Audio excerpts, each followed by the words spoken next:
Hey, everybody, the coffee is hot and it's Great Mondays radio.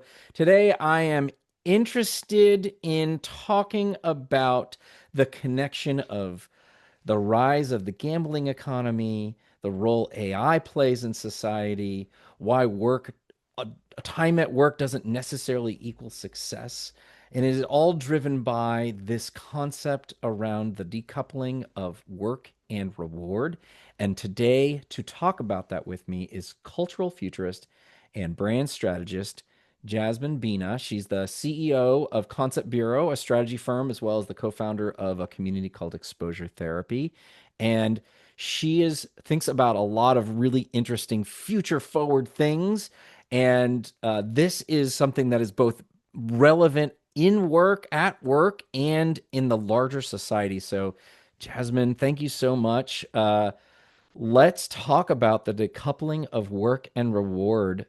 Sketch it out for us. What do you mean by this decoupling? What is this?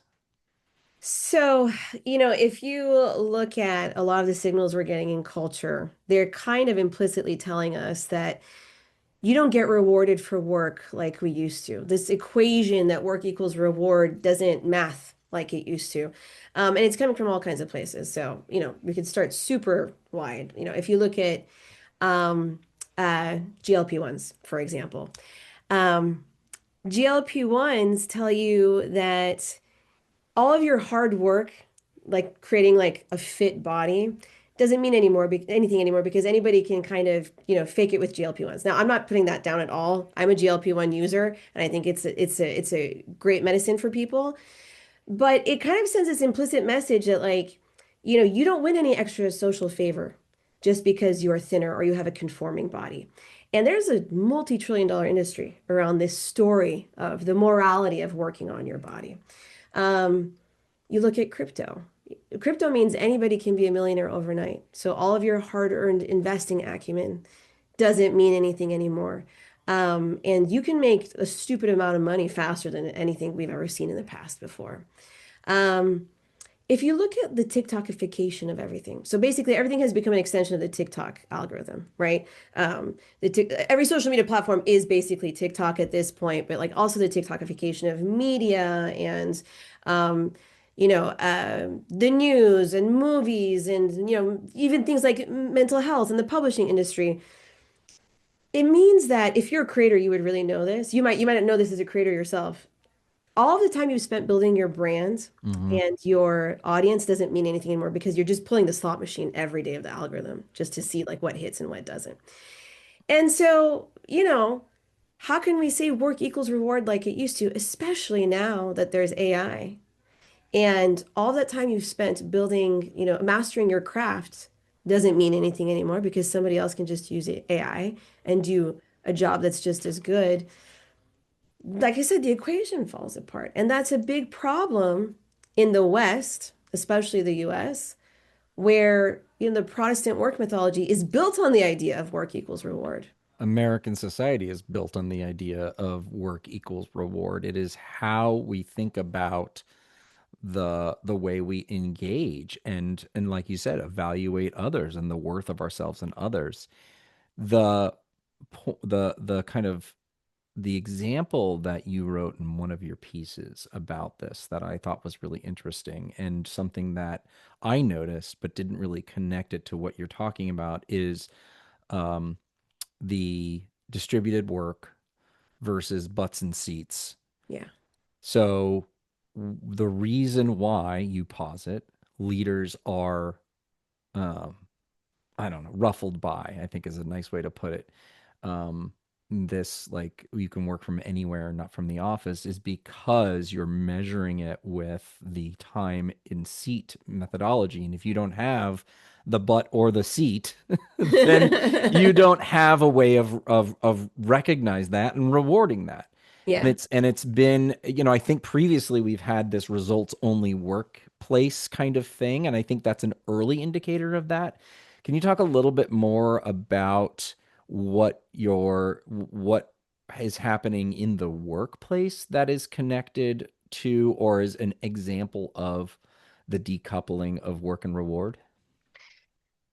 Actually, there's something very interesting happening there, and you're absolutely right about, this idea of like, we are measuring outputs in ways that don't necessarily serve us. But I read something recently that's been on my mind, and I've written about it a couple of times. I wish I could remember the name of the researcher that mentioned this, but essentially he said that something else has decoupled.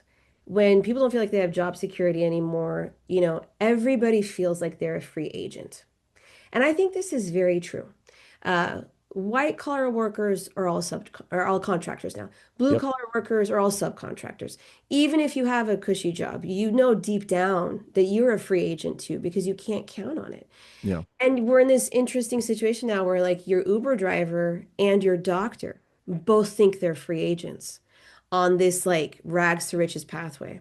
And that has massive cultural implications because when you think you're a free agent, that changes how you vote and who you vote for. It changes how you act in the workplace. It changes how you make relationships. It changes how you value yourself.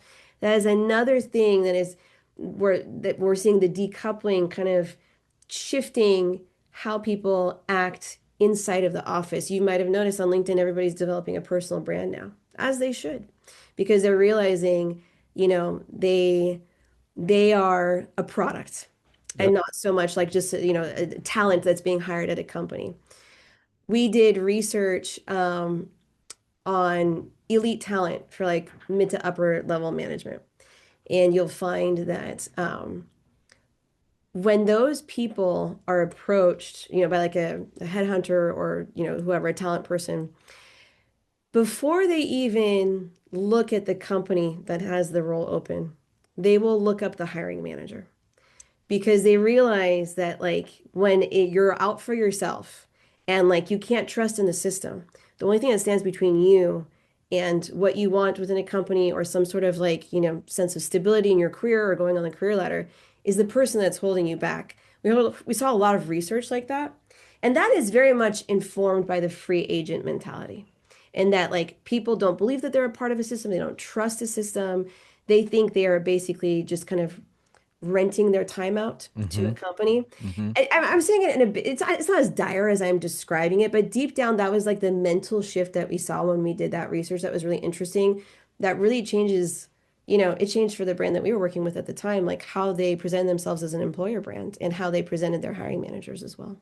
So this is a strategy. I just want to make sure I understand this. This is a strategy that elite talent, in this case, are employing to overcome or compensate for the breaking of the work and reward. Is that right? Absolutely. Yeah. There's like And just a pervading sense of impermanence and yeah.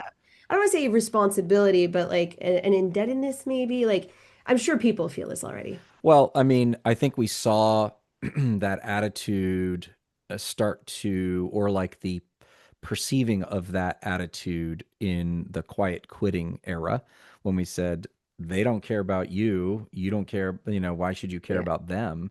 And my kind of observation is from a different lens. I think we're looking at the same thing, but the metabolism of these organizations are speeding up. And so Yeah. they're going to bring you on and then spit you out quicker, right? Yeah. So you are, whether you're a full-time employee or not, I agree that you're a contractor, or at least you should act like that. Yeah. And that becomes really an important indicator of, or an important driver of how you, to your point, actually behave, invest in yourself, spend your time, spend your money. Yeah, absolutely. What are some of the other predictions that you have around what is going to happen, what is going to continue to happen as work and reward, hard, what we perceive as hard work equals, we're going to climb the corporate ladder. What is going to happen, um, just kind of Yeah. in society? What are you seeing start to happen? Well, we're starting to see kind of two paths being taken by people. So when work equals reward falls apart, you start to see a faction of people that start to worship chance. So it's a direct correlate to like why there's the rise of the gambling economy. um, and why gambling has become so pervasive. And it's why it's become suddenly normalized to see people like gambling on like, natural disasters like the Palisades fire Hmm. on Kalshi or something like that. Yep. Um, So you have that side of things, and people have a greater appetite for chance and things like that. It's why you see like, the way the stock market is manipulated by people. Um, on the other side of it, you have, people will still always be searching for meaning. They just realize that they can't get it from work, so they try to find it in other places. And we talk about cultural vacuums in our work. The reason why things feel so unstable in the world right now is because there are these huge cultural vacuums in our landscape where va meaning has just kind of like fallen out from beneath our feet. And so they feel like these huge sinkholes.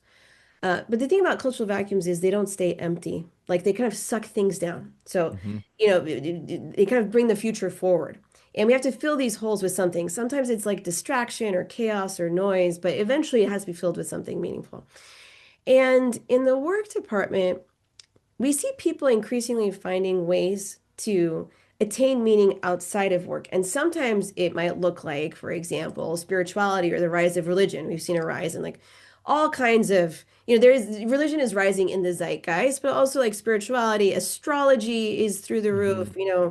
We have a whole new rush of like AI churches and moon worship and all that stuff. Other times, finding meaning outside of work can look like what I sometimes call cosplay. So, like, you have things like the whole trad life movement with Hannah Nealman and Ballerina Farm. You have like Disney adults and LARPing communities. And I'm not saying that these things are necessarily like cosplay to demean them, but that people kind of wear these identities like costumes. It kind of gives them a meaning making system. Um, Well, sometimes it's meaning making cut whole cloth, right? It already exists, right? there's So that's right. It's such a great way of putting it. The template, the rules, the guidebook is there. And it's just like just like religion, actually. It's a yeah, really good point that you it's make. It's a great it's point the that you same make. thing, right? And that is the appeal of it. Here are the rules, and here's how we believe meaning is made. That's And an excellent this is point. what you wear. This is the day that you do the thing, right? Yeah, And that is very comforting. I don't think it's bad in any way, but you can absolutely see that how those things fill big meaning sinkholes. that's such a great way of putting it. Absolutely. Um, Another way that we see people finding meaning outside of work oftentimes looks like community.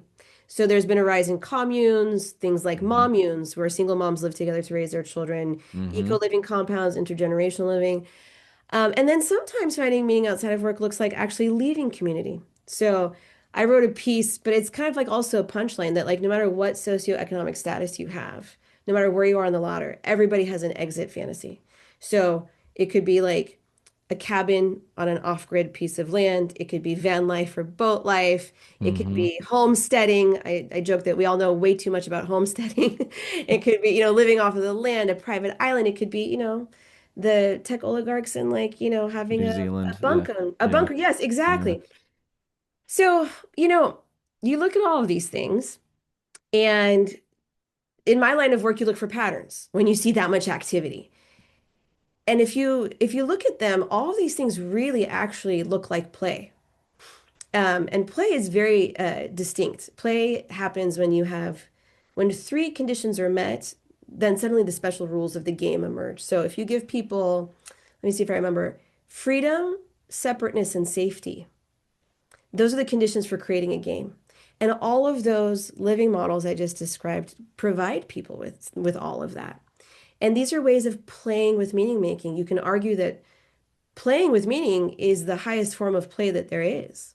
Mm, And it's especially interesting when you realize like that changes the incentive structure from being like extrinsic to intrinsic. It's actually quite a threat to our old working models if people find meaning outside of work yes. because they get meaning out of it for the sake of the thing itself instead of needing external validation or money or whatever. It could be a very positive thing. Well, so that's your so when you talk about exiting as play, exiting is I am explicitly rejecting the old models of the old assumptions. Yeah. And what I find interesting connecting play to the the the the costumes, right? The Troud wife, the whatever it is, we're all playing at something. Yes. And it's such a compelling case to be made. Um, do we need a predefined model or template in order to play?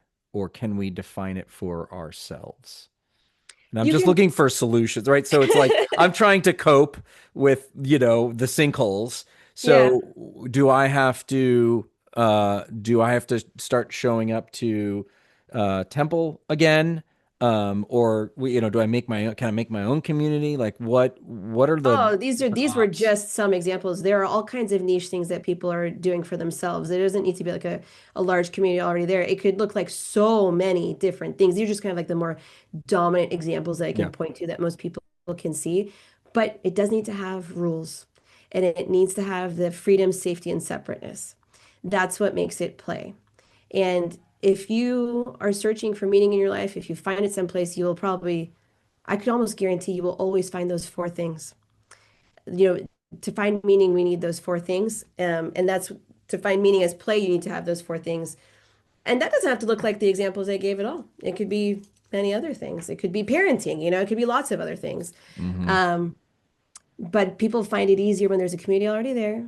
And, people have already stress tested it. And there's a sense of belonging too. So that's why they work. When you started your community exposure therapy, did you think about it like this? I mean, was that reward, decoupling of work and reward and play and all that stuff? Did you, or was it kind of in parallel, authentically, like, I feel like we need to start a community, and then you're like, oh, this is why I was motivated to do it. So no, I started exposure therapy with my partner a year and a half ago, almost 2 years ago now.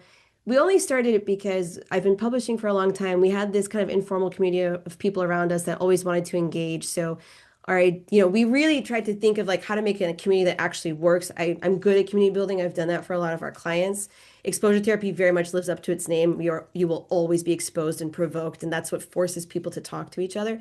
Mm-hmm. But actually, this stuff that I just described to you came up in research that we did for the community. So it's also a community where we park a lot of our research. And now that I can kind of see it, because here's the thing, when you're building, you're living 24 hours at a time. You are just trying to get to the next day, building the Mm-hmm. thing and like making it work. But Mm-hmm. only now that it has legs can I look back and like start to tinker with things a little bit and see like Mm-hmm. how I can pull different elements. But I have thought about these pieces, creating freedom and safety, like those things sometimes stand in opposition to each other. Special rules can be meaningful, but they can also be restrictive. So all of these things are spinning plates. And you're always kind of pushing and pulling to create a balance. Nothing stays stable from one day to the next. And I have thought about it in a lot of ways, making it feel like a special space, sanctified. When things are, when you create spaces that are distanced from the everyday, so spaces where the rules are very different from the everyday, you can engineer how people behave. People behave differently when you change the rules. That's why people behave differently in Disneyland. And people behave differently when they go to like Comic-Con and they behave differently in a Mm-hmm. church. It's a vacation from life. Yeah, exactly. It's the rules are suspended, but there's a different set of rules.